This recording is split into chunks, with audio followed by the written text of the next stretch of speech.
talks for a ceasefire in the Israel-Hamas conflict are yet to yield positive results. Now, the recent talks were led by Qatar, the US and Egypt with the hope to broker a deal that would possibly lead to the release of Israel hostages. Now, the discussions are set to continue this week with the hope of securing a long pause to a deadly conflict. Joining us now is former peace negotiator and political scientist Daniel Levy. A very good afternoon to you. Thank you so much for your time.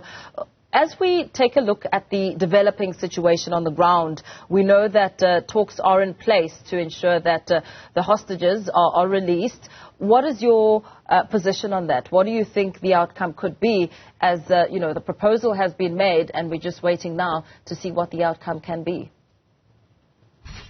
Well, thank you, Paul. My analysis of what's going on is that there was a meeting in Paris yesterday between the leadership from Qatar, the intelligence chiefs in Israel and Egypt, and the head of the CIA from the US, Bill Burns. I think what they mapped out, of course, Hamas not in the room, but in contact with Egypt and Qatar. What they mapped out was what are the different positions, what are the remaining gaps, and those remaining gaps are significant. And the key fault line here is whether the hostages are released and there is a long pause in the fighting, or whether this brings in a full, permanent, sustainable ceasefire with maximum guarantees to that effect. Now, given the killing of 26,000 plus Palestinians in Gaza after what happened on October 7th and the killing of Israelis, 10,000 plus children, vast majority, therefore, civilians, that Israel is, after the South African appeal, now facing an ongoing hearing at the International Court of Justice, which has said that there is a plausible case to be answered on genocide. After what the court came forward with and called on in terms of the provisional measures Israel would have to take, it would seem that the case for a permanent ceasefire is a slam dunk. Israel is also experiencing the law of diminishing returns on the battlefield. It's not reaching the successes that it has hoped, far from it. However, on the Israeli side, and particularly that of the Israeli Prime Minister, Mr. Netanyahu, there is a clear refusal to countenance a full ceasefire. And I think that is where the talks are stuck.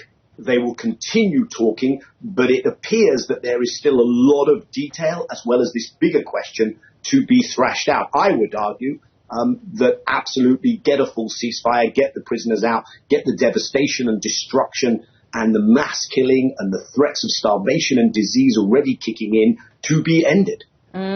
So in practical terms, how do peace talks work? I can't imagine a situation where all the leaders are sitting in one room and having this discussion. It's an interesting question, Paul. And I think it's worth clarifying that these aren't peace talks, okay? These are talks to achieve a set of outcomes which will fall far short of peace.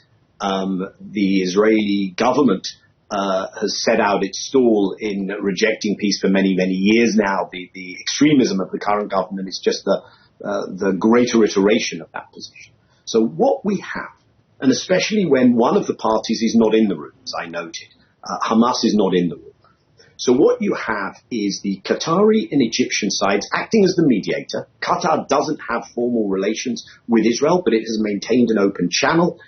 It has worked actually to achieve previous ceasefires in Gaza. You have an unusual situation here in Pole where the Israeli leadership, the Israeli most senior officials, not those in the room actually, but the political leadership, are on one morning accusing the Qataris of carrying water for Hamas, of being the instigators of this, of being responsible. Some of the spurious accusations, by the way, made against South Africa by the Israeli political leadership and their Amen corner globally.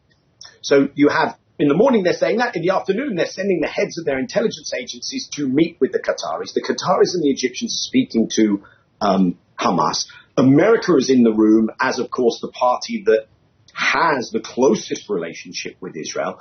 can be a guarantor, has the leverage on Israel, but it's a leverage that the Biden administration has been very cautious in not exercising thus far. So I think the dynamics in play are, first of all, how much heat do the respective main protagonists, Israel and Hamas, feel from the battlefield? Do they feel exhaustion? Do they feel attrition? It may well be that that's being felt more by the Israeli side, especially since there is public pressure in Israel to get the hostages home. And then what are the positions on the table? What is the pressure that can be brought to bear on the different parties? In that respect, Paul, the case taken by South Africa to the International Court of Justice is important legally, and there was a significant success for the South African legal team when the court issued its provisional rulings last week. But it's also, and that's why I bring it into this picture, it is also one vector of this dynamic of pressure, because Israel may be rejecting and dismissing, and you've heard lots of the spin that the Israelis have tried to give, whether that's the anti-South African position or whether that's the claim that, wow, the court really sided more with us than with South Africa. All nonsense, all lies, all spin. But what it actually does do is it's put pressure on Israel. Israel is nervous about this case. So that's another factor which could help achieve a breakthrough in the negotiations and an eventual end to the fighting. And South Africa has done a lot to advance that, not just in the court of law, but in the dynamic and how that's playing out. Yeah. So as all of this happens, it comes as thousands rallied across Israel calling for Prime Minister Netanyahu's resignation. Now, as these protests intensified, Netanyahu is reported to have criticized the demonstrations by the families of the captives held in Gaza, saying that they're useless and they're contributing to the demands of Hamas. What's your view on that?